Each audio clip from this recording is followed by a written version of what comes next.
To start off with, 5 years ago, I didn't walk into my facility scared. I didn't walk in thinking, I don't know if today's going to be my day. In the past 2-3 years, it's been drastically changing. Every day I walk in there with my brothers and sisters and I wonder if we're all going to leave okay, if we're all going to go home to our families okay.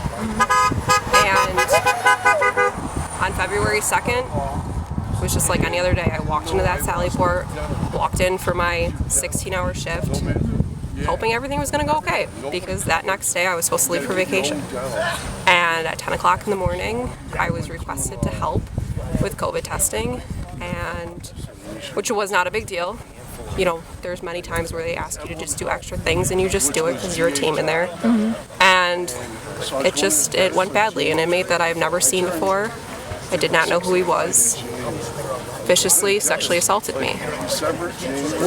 And he had the audacity to do it with other officers, with other inmates around. He just had no care. And I mean, the craziest part of it, he's been in since 2011. It's not his first bid, meaning he's been incarcerated in New York State prior. This was his second forcible touching. He forcibly touched somebody at Great Meadow Correctional Facility in 2021. So he's a repeat offender. He has zero care for other people in the world. So, and my story is just one of thousands across New York State. And the problem is people are not waking up, they're not seeing it, and they're not going to care until it's one of their own family members. When I got in, I did not think it was going to become what it is now. And it's plain dangerous. It's not just dangerous for the officers either. It's dangerous for the teachers. There was teachers in the area when I got assaulted. There was a teacher that had to get involved. It's dangerous for the inmates. The state claims they care about the inmates, they care about the officers. This rise with assault on staff, it's also an assault on inmates that have risen too. And they're not doing anything about it. And it's scary, and it scares every single one of us in there, because when is it going to change? When somebody gets killed? Because so far, with all the assaults, nothing's happened. So is it going to take a death for something to happen? That's what we all wonder. So the premise behind the HALT Act was, it's called the Humane Alternatives to Long-Term Solitary Confinement. Solitary confinement doesn't exist in the United States. It doesn't exist in any of the penal systems in our country, let alone our state. It doesn't exist here at Attica.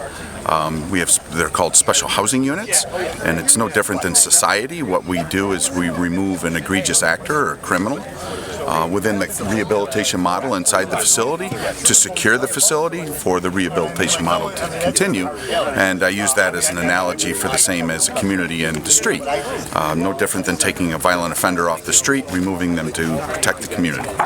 But more importantly, it's the men and women that stand behind me here that are enduring some pretty strenuous working conditions inside our correctional facilities related to some staffing, recruitment, and retention issues that we have. A lot of it is stemming from the HALT Act.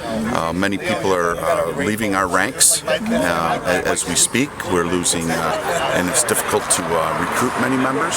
So if you're not familiar with the HALT Act, it brought about legislation that passed in 2020 that started in April 1 of this year that has already increased an ever-increasing model of violence in our correctional facilities, and it's only done more to enhance the violence in our facilities as of late.